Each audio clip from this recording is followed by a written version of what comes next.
ناظرین آپ کو بتائیں محکمہ موسمیات نے رواں ہفتے کے دوران مونسون بارشیں جاری رہنے کی پیشگوئی کر دی۔ اپنے جاری کردہ بیان میں محکمے کی جانب سے کہا گیا کہ 27 جولائی سے سندھ میں مونسون بارشوں میں کمی متوقع ہے، جبکہ 27 جولائی سے مونسون ہوائیں شدت کے ساتھ ملک کے بلائی اور وسطی علاقوں میں داخل ہوں گی۔ محکمہ موسمیات کے مطابق 27 سے 31 جولائی کے دوران اسلام آباد، راولپنڈی، کشمیر، گلگت بلتستان، مری، اٹک، چکوال، جہلم، سرگودا، حافظ آباد، منڈی بہاؤالدین، سیالکوٹ، نارووال میں تیز ہواؤں سمیت گرج چمک کے ساتھ بارش کی توقع ہے۔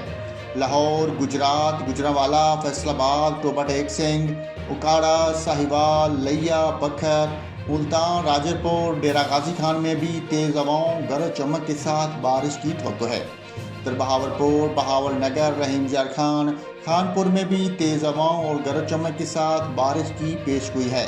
سوات، مانسیرہ، کوستان، ایبٹ آباد، ہری پور، پشاور، مردان، نوشہرہ، سوابی میں بھی تیز ہواؤں سمیت گرج چمک کے ساتھ بارش ہو سکتی ہے۔ اس طرح کرم، وزیرستان، کوہاٹ، بنوں، ڈیجائی خان میں بھی تیز ہواؤں گرج چمک کے ساتھ بارش کا امکان ہے۔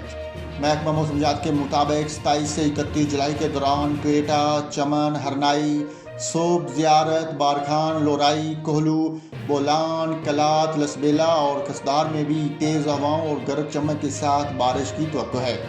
محکمہ موسمیات کے مطابق 27 سے 31 جولائی کے دوران راولپنڈی، اسلام آباد، پشاور، نوشہرہ، مردان، فیصل آباد، لاہور اور گوجرانوالا میں نشیبی علاقے زیر آب آنے کا خطرہ ہے۔ اس طرح موسلا دھار بارش کے باعث اسلام آباد، راولپنڈی، شکرگاڑ، سیالکوٹ، نارووال، ایبٹ آباد، مانسیرہ، دی، کرک، بنوں، لکی مروت میں مقامی اور پہاڑی ندی نالوں میں طغیانی کا خطرہ ہے۔